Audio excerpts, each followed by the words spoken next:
fearful that you're going to, they don't want to accept help because they're afraid you're going to try to take their kids away from them, which is not necessarily the case. Everybody goes through bad times, and some people go through worse times than others. But we'll have families sometimes here that don't have food, like literally have no food at all in their house, and don't want to reach out to the school because they're afraid that we'll call DCFS, which is who you call if somebody is being abused. So once we let parents know that it's not something, that it's okay to ask for help in situations like that, then we're able to form those relationships, and then they're more willing to ask for help in the future. Okay, and then in Paper Things, the story we're reading, Ari has an older brother named Gage that made a decision to leave a safe home without her consent. If you have a sibling, did they ever make a really big decision without your consent, and how did you feel about it? Okay, well, I can give you an example of my niece, who is, she's 19 right now, and when she was 16, she decided to move out of my sister's house and live on her own. And I did not feel like it was a good decision for her because it's hard to be on your own when you're 16. So she couldn't find anybody who would rent her an apartment because you have to be at least 18 to rent an apartment. So she just had to bunk with different people, and she went from place to place.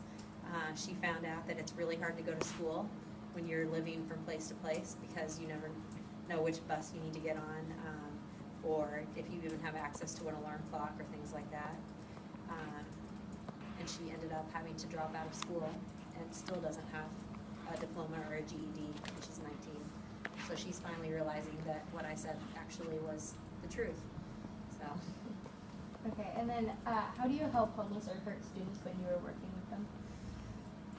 Okay, so we see what they need, and one thing that can be really hard, sometimes we'll have, especially with little kids, there will be kids that they only have one outfit, and the parents wash that one outfit every night. So they come to school and they're clean, but it's the same clothes every day. So trying to get other teachers to understand that even though they don't have different clothes, like for some families, they don't want help with that. Like that's not a priority to them. They're staying clean, so that's fine. We provide food for lots of families. Do home visits just to make sure that we're reaching out to them beyond just the phone to see if they need anything. We provided transportation, so we have some parents who can't go to the doctor's office because they don't have a car either. So we'll drive them to a doctor's appointment or, a court appointment or something like that. And then checking in with the students to see if they need anything, and that if they feel like they're getting everything that they need, and there's anything else that we can do to help.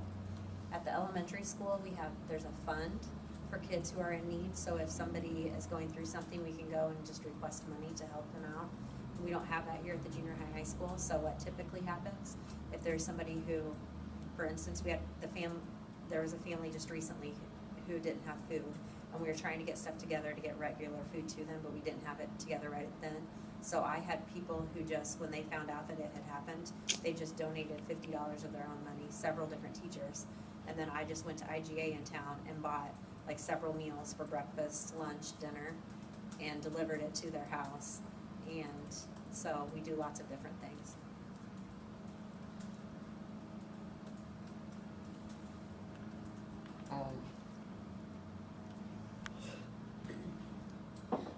Why did you decide to go into what you are working as today?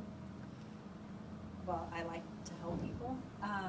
And the reason why I went into special ed in particular is that we had a student when I was in high school who was a special education student.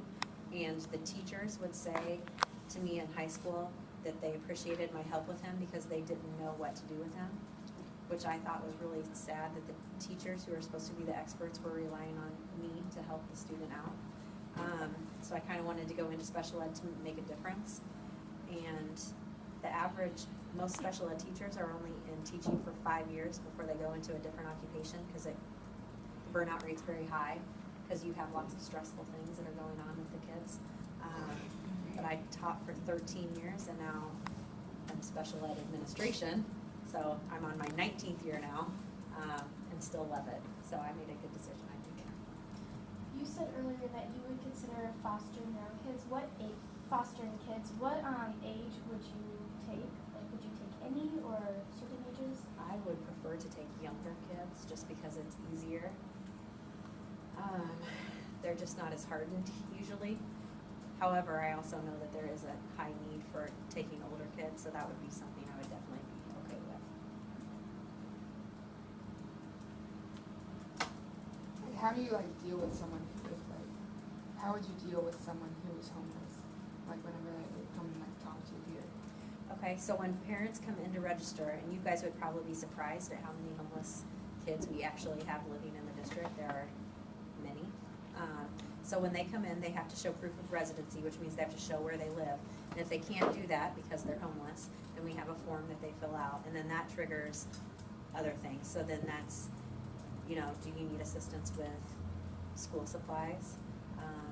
Do you need transportation back and forth? Where are they homeless at? Because we have had kids who lived in cars before, so that's a whole different situation. You know, then do they need access to a shower when they come in here? Do they have food? Or, you know, some people just try to go out and eat out every night, which isn't very cost effective. You end up spending a lot more money if you're doing that. For some people, when they become homeless, they lose all of their belongings. They don't even have like pots and pans and spoons. So even if we gave them food, they don't have the stuff to be able to cook. So then we ask for donations from staff for that. So it just kind of depends on the person. Once we find out that they're homeless, then we start asking questions about what they need and get them what they need. So it's like different for every single person. Yeah, pretty much. So, can you like tell that like someone needs help just from like seeing them and you would like reach out to them, or would you have to like get to know them? Some people are very careful about not letting anybody know that they need help and they don't want to accept help, while others are a little more open. But and you guys might not even know this, we have here what's called an early warning system, and we keep track of every single kid, so all of you guys are on the list. And there are lots of different things that we look at risk factors, so things that might put you at risk of not doing well at school. And it's not just grades or tests that you take, it's also attendance, it's have you been hospitalized for anything, are you getting office referrals, are you being tardy all the time.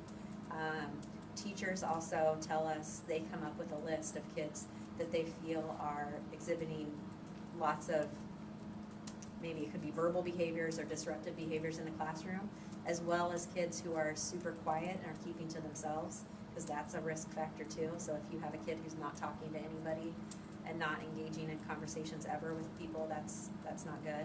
So we keep track of all of that, and if kids have 2 or more risk factors, then it tells us we need to do something, and then we reach out to the parents. So. Would you ever like send like homeless people to get help somewhere, like in a certain place? Yeah, there are lots of places that offer different assistance for things. Sometimes what's keeping them from getting in place is like they can't pay their power bill, and so there are different organizations that will help do that. Lots of the area churches have an emergency plan too, so if people need help, we can send them to them. If they don't have to go to that church, they can just go there to get assistance. And then depending on what the circumstances were that caused them, like if it was a domestic violence, so like mom and dad or whoever was in the home, there was violence going on there, then there's organizations that are specifically for that. So it kind of depends again on what the situation is that brought them into the homelessness in the first place. In our book, Ari, the main character, she has a uniform, but her hair has been really greasy a lot, and she hasn't taken a shower in a while. Would this like trigger some signs that they're struggling for you? Yes. Yeah, so if we have a kid, and that can trigger more than just, are they homeless? Because sometimes with kids who are doing drugs too, that is a sign that maybe they're using drugs on a regular basis. So it just prompts us to start asking more questions about what's going on. And then you said that you would foster kids. Would you ever, like, if you got attached, like really attached to one, would you ever adopt them? I think I would, yeah. Because I know what it was like to let Josh and Jeremy go. I don't know that I could do that, so. How old were they? When they left? Yeah. So they came in pre-K, like, I think like pre-K first grade, so they would have been first grade and third grade. So for a while, their adopted parents were sending pictures to my parents, and then that kind of stopped. Their adopted parents ended up getting a divorce. So I think that probably had a lot to do with it. And I did know that one of them went into the Army, at some point, but then that's the last that we heard, so. Did you like their parents when you saw them? Their biological parents or their adopted parents? Adopted. Their adopted parents were very nice, yes, they were amazing. And they didn't have kids of their own, and they had been, like, this is what they wanted 2 brothers, and they wanted kids who were a little bit older. It was like the perfect fit for them, so. Did they just like reach out and say that like we're willing to like adopt these kids? Your parents were like, yes. Yep, so they went to the adoption agency and said, where most people go to an adoption agency and they say they want babies, they went and said they wanted older kids and they wanted boys and they wanted siblings, so, yeah. That doesn't happen very often. Did your parents keep fostering kids when you went out of the house? I lived at home all through college, so I stayed there through 21. And then at that point, my sisters who were younger than me, they moved out. They didn't go to college, but they moved out and got jobs. So I was the only one left at home, and then I think my parents were just looking forward to not having any kids anymore, so. Who was the last foster kid that you remember? The last one was the little girl who'd been sexually abused. And I think that might have been part of why they didn't do anymore, because she was extremely needy, like really extremely needy. She really broke our hearts, because it was hard not to be able to help her. I think that's all the questions we have for you.